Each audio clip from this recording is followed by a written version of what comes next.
Eskerrik asko. Ante todo, quisiera agradecer a la Fundación Eroski el haberme invitado a compartir esta jornada con destacados colegas de campo de investigación. El poder ver caras conocidas con las que me he encontrado a lo largo de proyectos diferentes relacionados con cosas profesionales o amistades simplemente es siempre una cosa que se agradece, ¿no? A mí me ha tocado hablar de una cuestión que tiene un título bastante largo, que confieso no me he aprendido, me ha costado. ¿Tienen efectos los programas de intervención en los cambios de conducta hacia una alimentación más saludable?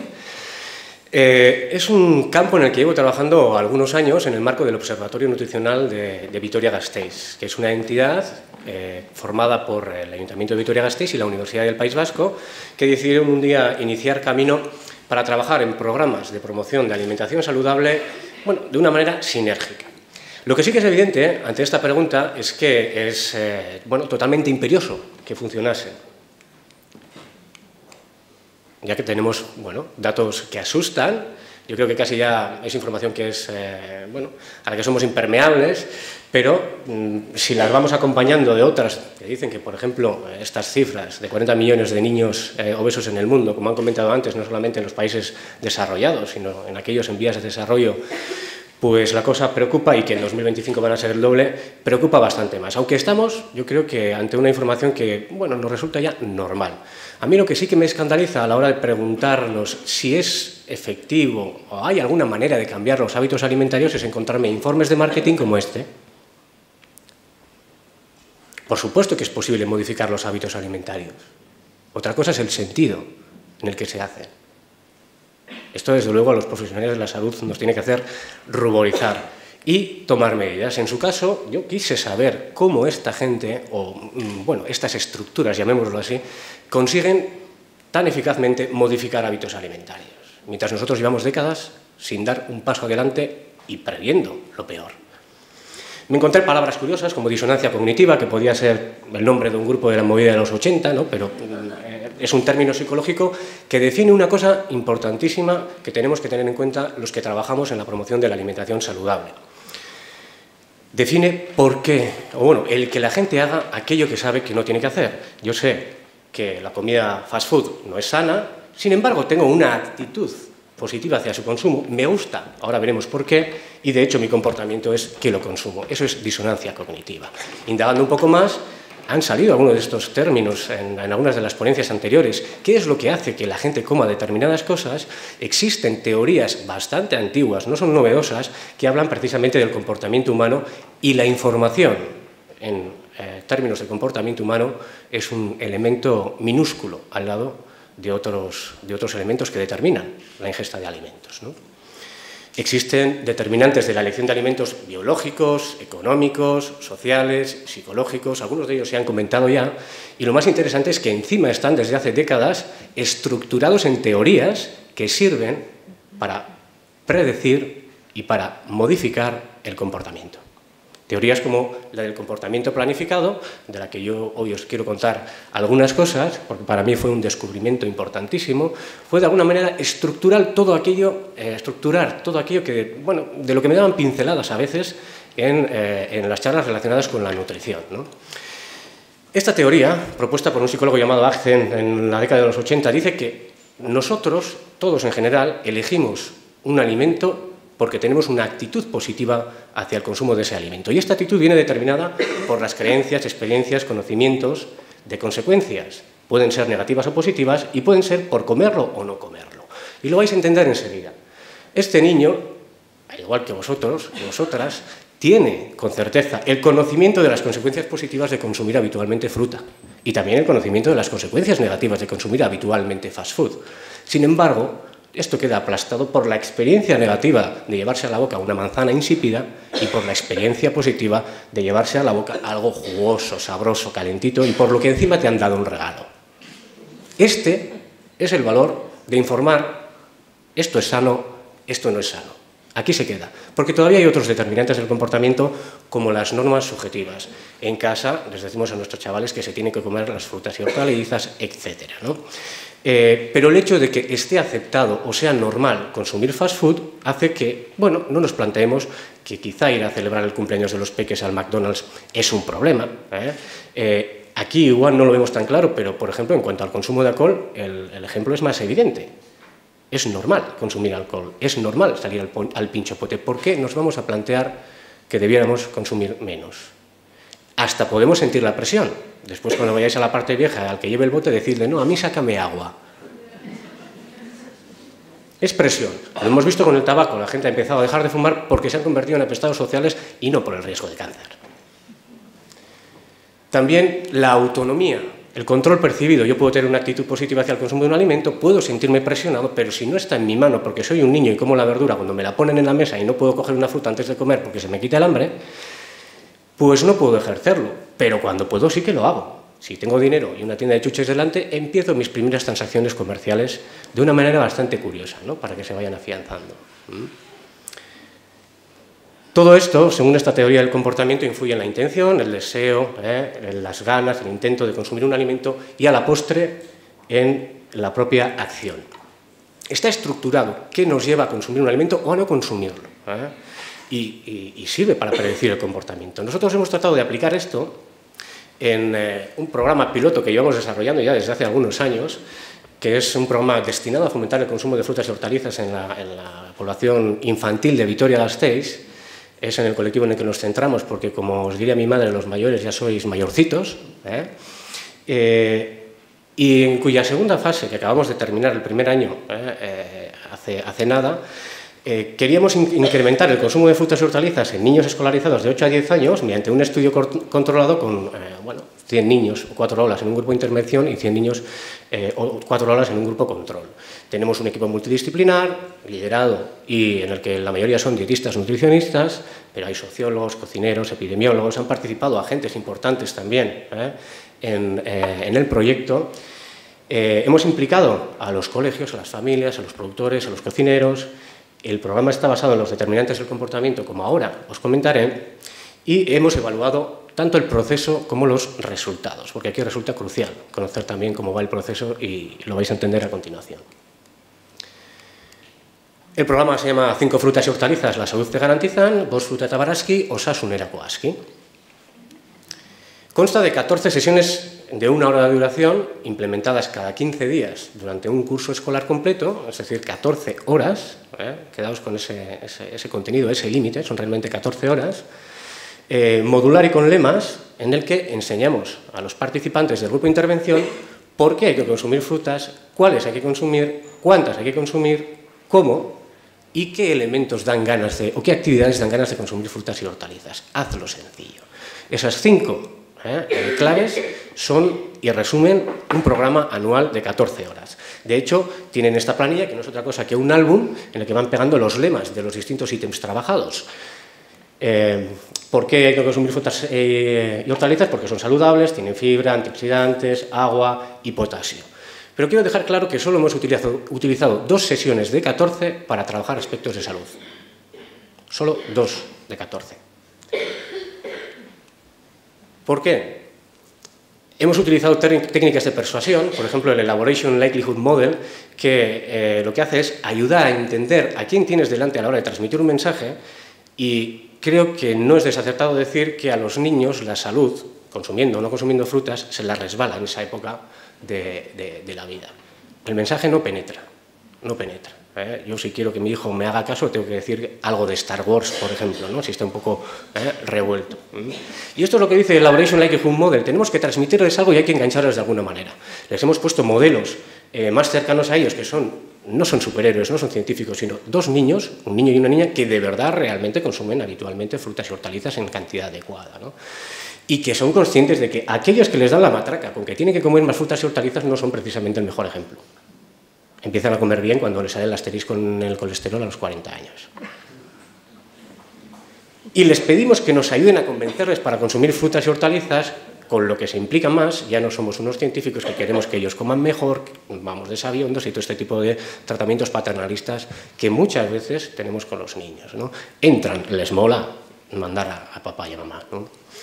Claro, para decirles que hay que consumir más frutas y hortalizas, cómo, cuáles, etcétera, tienen que primero aprenderlo ellos, ¿no? Aquí está la trampa. Utilizamos taxonomías de aprendizaje, metodologías activas de aprendizaje en fichas para cada una de las sesiones, metodologías activas como el GPS o preguntas orientadas, llevándoles a una respuesta que ellos encuentran con preguntas GPS, experimentos, porque es fácil entender que hay un antioxidante o fibra y agua en la fruta, pues por ejemplo con zumo de naranja, ¿no? Compromiso, una agenda de objetivos en las que se les propone ir aumentando la ingesta de frutas y hortalizas en momentos clave y van registrando la evolución y, por supuesto, un contratito en el que se comprometen a ayudarnos a convencer a los mayores. ¿Cómo hemos trabajado esto de los determinantes? Queríamos que tuvieran una actitud positiva hacia su consumo o que su actitud cambiase, es la palabra o es el término concreto. Evidentemente hemos trabajado el conocimiento de las consecuencias positivas de comer frutas y hortalizas en la salud, ¿no? Fibra, antioxidantes, agua y potasio, en 2 sesiones, ahí lo hemos dejado. Hemos trabajado la experiencia positiva de comer, el placer, un elemento yo creo que infravalorado, sí utilizado, pero infravalorado en el sentido de estructurarlo de alguna manera, ¿no? No hacer experimentos de qué rico está esto, qué rico está esto otro, voy a describirlo y a qué sabe, ¿no? En este caso, el Laboratorio de Análisis Sensorial de la UPV-HU diseñó una herramienta que se llama... Ay, perdón, se fue. No sé si desde arriba lo pueden volver a poner. Tengo hacia atrás.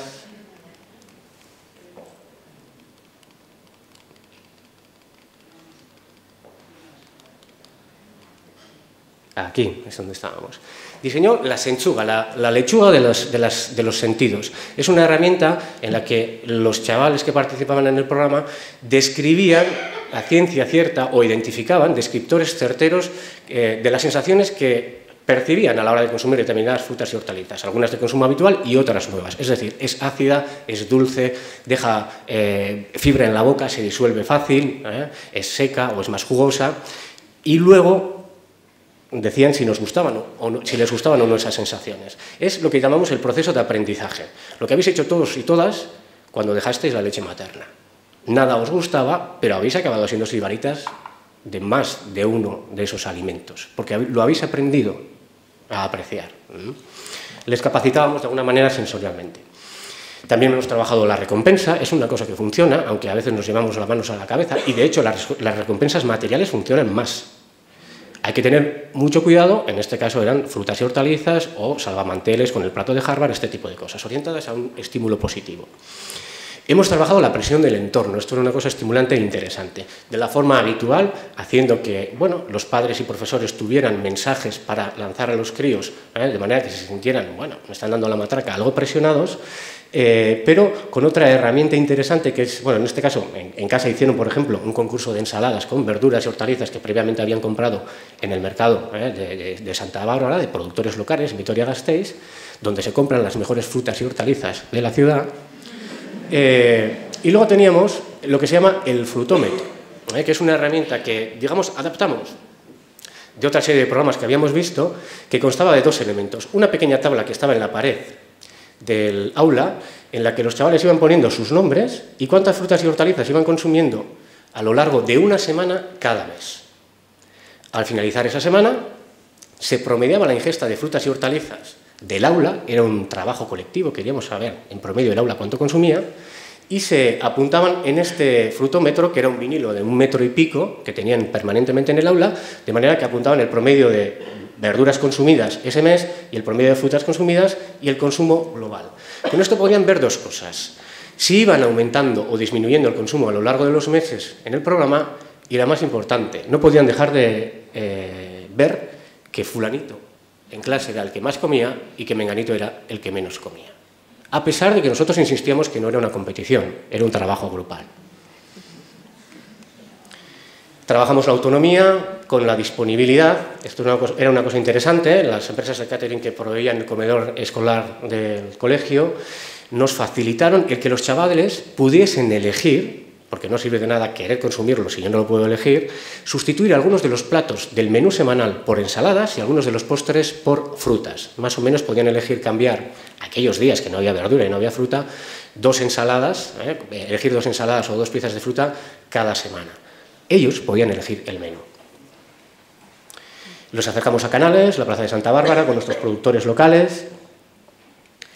Y también trabajamos algunas habilidades, algunas herramientas. Aquí, bueno, también quiero hacer una aportación para el futuro Perdimed Kids, Jordi.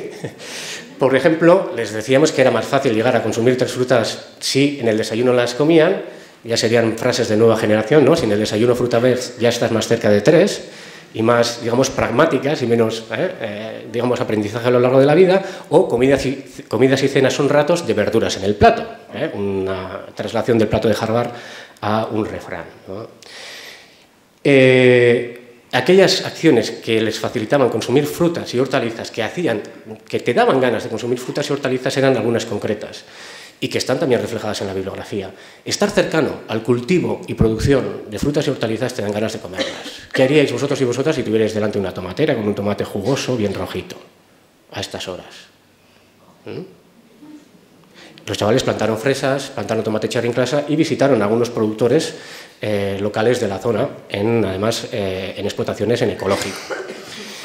Si eligen y participan en la compra de las frutas y hortalizas, les dan más ganas de consumirlas porque son aquellas que han elegido. Y si luego además participan en la cocina, que es otro de los elementos que se ha reivindicado aquí, de esos productos, les dan más ganas de comerlo. Solo hemos tratado de que se den cuenta de eso. Si estás cerca de la producción de los vegetales, vas a tener más ganas y te va a resultar más sencillo. Si las eliges tú, te va a resultar más sencillo. Si las cocinas, te va a resultar más sencillo. Por último, no se nos olvidaba que teníamos un compromiso nosotros con los chavales. Nos tenían que ayudar a convencer a los adultos. La 14ª sesión era una fiesta en el Teatro Félix Petit, al que acudieron todos los participantes y los padres que quisieron apuntarse, recibieron su correspondiente diploma y nos contaron precisamente por qué hay que consumir frutas y hortalizas, cuántas y cómo, cuáles y qué cosas hacen o te dan ganas de consumir frutas y hortalizas. Y no a nosotros, sino que el programa fue grabado para la Radio Vitoria y para la televisión local VTV, de manera que todos los alaveses que sintonizaban esas cadenas pudieron recibir el mensaje de los niños. Fueron protagonistas, responsables. Les dimos voz, y no es una cuestión baladí. Yo estoy convencido que al igual que todos y todas compráis merchandising de Bob Esponja o de Star Wars, no porque creáis que es lo mejor para vuestros hijos, sino porque os tiran y os dicen que lo tenéis que hacer, que son unos agentes importantes del cambio. Y creo que cambiaremos a los adultos a través de los niños. Bueno, hemos realizado medidas.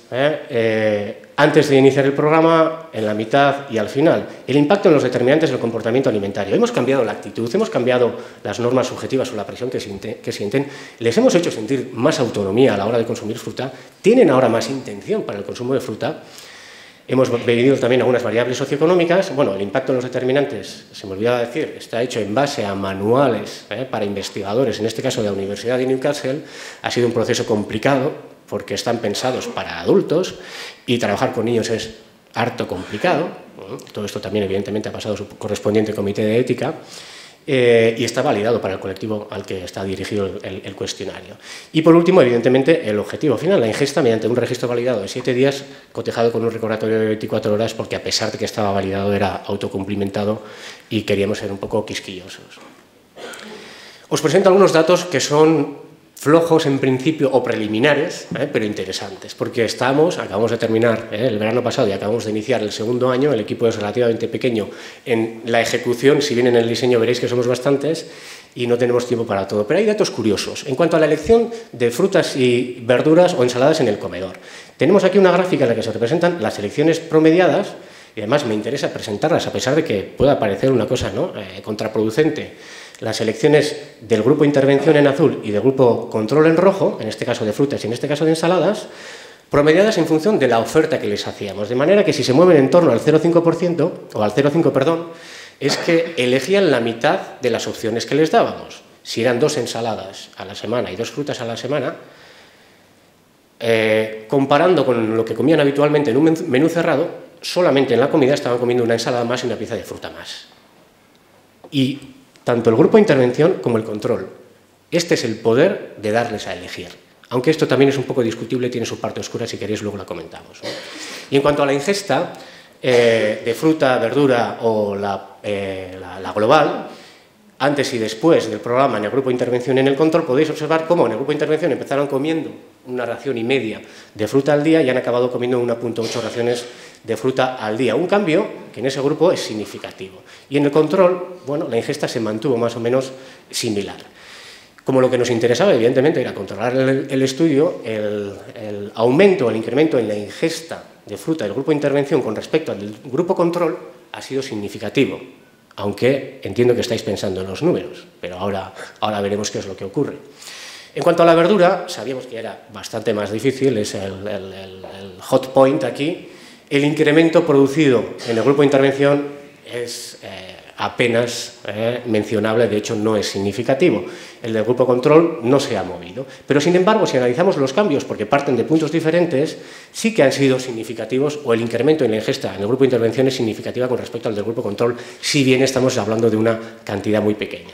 Y como era de esperar, pues el consumo promediado también ha sido significativamente superior en el grupo de intervención e igual en el grupo control, y la diferencia de ingesta entre el grupo de intervención y control ha sido significativa, en términos de mayor en el grupo de intervención. Media ración de fruta y verdura más al día en el grupo de intervención. Y me diréis, pues vaya, pues sí. Es lo que este tipo de estudios consiguen habitualmente, un efecto pequeño o medio y además poco mantenido en el tiempo. Os vuelvo a repetir porque yo personalmente estoy bastante orgulloso del resultado, habida cuenta de otro tipo de estudios y los resultados que obtienen, ¿no? Y teniendo en cuenta que son 13 horas de intervención, apenas 2 días y pico de trabajo con frutas y hortalizas si quitamos la fiesta final. Y lo más importante, todavía no tenemos analizado, y con esto voy a terminar, porque hay que depurar los datos, es un trabajo bastante complejo, cuál es el impacto que hemos tenido en la actitud. Hemos conseguido que sientan o que tengan una actitud más positiva a consumir frutas y hortalizas. La presión, les hemos hecho sentirse más presionados, más autónomos, hemos modificado la intención. Y otro aspecto más importante, es posible conocer, mediante el análisis de ecuaciones estructurales, la relación y el impacto de cada uno de estos elementos entre ellos y en la acción final, en ese consumo de frutas y hortalizas. De manera que esto es evaluación del proceso. Vamos a poder ver si las sesiones destinadas a modificar la actitud han tenido un impacto grande o no, si las sesiones destinadas a la presión, el frutómetro, ha tenido un impacto grande o no, y eliminar algunas de las sesiones o fortalecer otras. De manera que estamos convencidos que con 10 horas podemos conseguir los mismos resultados en términos cuantitativos y creo que mejores. Esto lo veremos durante los siguientes años, ¿no? No querría despedirme sin deciros que sí, funcionan, pero depende del tiempo que invirtamos en ello, y en esto tenemos que ser muy conscientes, depende de qué peso le demos a decir solamente tienes que comer esto porque es bueno para ti y tienes que dejar de comer esto porque es malo para ti, va a funcionar más o menos y durante más o menos tiempo. Y detrás de esto hay un gran equipo de investigación del que no quiero olvidarme. Del Laboratorio de Análisis Sensorial tenéis a Olaya y a Iñaki, nuestras dietistas, María, que está haciendo la tesis doctoral, Naya y Andrea, que hicieron el trabajo fin de grado, Garbiñe y Amaya, que tienen una larga trayectoria, que las tenemos por allí con nosotros en el programa, el sociólogo José Ramón Mauleón y Francisco Gómez, que es nuestro pivote en el ayuntamiento en aspectos de logística, y luego otra gente que también está trabajando, como María Tormo, que ha venido de Alicante ahora mismo para trabajar con nosotros, o Ana del Busto, cuyos consejos también han sido incorporados a este programa. Y esto es lo que os quería contar. Eskerrik asko.